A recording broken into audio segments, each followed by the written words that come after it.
ಖ್ಯಾತ ನೃತ್ಯ ನಿರ್ದೇಶಕಿ ನಿರ್ಮಾಪಕಿ ಫರ್ಹಾ ಖಾನ್ ಒಂದು ವಿವಾದಕ್ಕೆ ಸಿಕ್ಕಾಕೊಂಡಿದ್ದಾರೆ. ಅವರೇ ಮಾತಾಡಿ ವಿವಾದ ಮೇಲೆ ಎಳ್ಕೊಂಡಿರೋದು. ಅದು ಹೋಳಿ ಬಗ್ಗೆ ಮಾತಾಡಿ, ಹೋಳಿ ಹಬ್ಬದ ಬಗ್ಗೆ ಅವರು ಅವಹೇಳನ ಮಾಡಿದರು. ಇದೊಂಥರ ಇದು ಈ ಛಪ್ರಿಗಳು ಮಾಡುವಂಥದ್ದು ಅನ್ನುವಂಥ ಮಾತನ್ನು ಹೇಳಿದರು. ಹೋಳಿ ಛಪ್ರಿಗಳ ಹಬ್ಬ ಅಂತ ಫರ್ಹಾ ಖಾನ್ ಹೇಳಿದರು. ಅಂದರೆ ಯಾರ ಮಾತನ್ನು ಕೇಳಲಿಲ್ಲ ಯುವಕರು ಆ ಸಂದರ್ಭದಲ್ಲಿ. ಅದಕ್ಕೆ ಹಂಗಂದ ತಕ್ಷಣ ಈಗ ವಿವಾದ ಶುರುವಾಯಿತು. ಕೆಲವರೊಂದನ್ನು ನೇರವಾಗಿ ಸೋಷಿಯಲ್ ಮೀಡಿಯಾದಲ್ಲಿ ಹರಿಹಾಯ್ತಾ ಇದ್ದಾರೆ. ಹಾಗಾದರೆ ಶಾರುಖ್ ಖಾನ್ ಅಂತವರು ಕೂಡ ಅವರವರ ಮನೆಯಲ್ಲಿ ಈ ಹೋಳಿ ಆಚರಿಸ್ತಾರೆ, ಅವರು ಕೂಡ ಛಪ್ರಿನಾ ಅನ್ನುವಂಥ ಪ್ರಶ್ನೆಯನ್ನು ಕೂಡ ಕೇಳಿದ್ದಾರೆ. छपरी लड़कों का पसंदीदा फेस्टिवल होली ही होता है, ये याद रखना।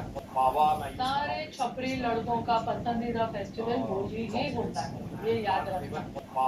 सारे छपरी लड़कों का पसंदीदा फेस्टिवल होली ही होता है, ये याद रखना। सारे छपरी लड़कों का पसंदीदा फेस्टिवल होली ही होता है, ये याद रखना।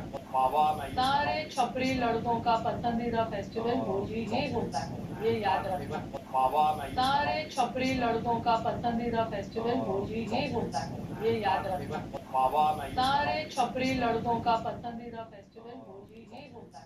ನಾವು ನೋಡ್ತಾ ಇದ್ದೀವಿ ಯುವಕರಿಗೆ ಆ ರೀತಿ ಮಾತಾಡಿರುವಂಥದ್ದು. ಇದು ಒಂದು ಲೆಕ್ಕದಲ್ಲಿ ಬೆಂಕಿ ಹಚ್ಚಿದೆ. ಯಾಕೆ ಮಾತಾಡುವಂಥ ಸಂದರ್ಭದಲ್ಲಿ ಇಂಟೆನ್ಷಲಿ ಹೇಳಿದ್ರು ಅಂತ ಅನಿಸಲ್ಲ. ನೋಡಿದಂಥ ಸಂದರ್ಭದಲ್ಲಿ ತಮಾಷೆಯಾಗಿ ಕೂಡ, ಯಾಕಂದರೆ ಆ ಕಾರ್ಯಕ್ರಮ ಇರೋದೇ ಹಾಗೆ.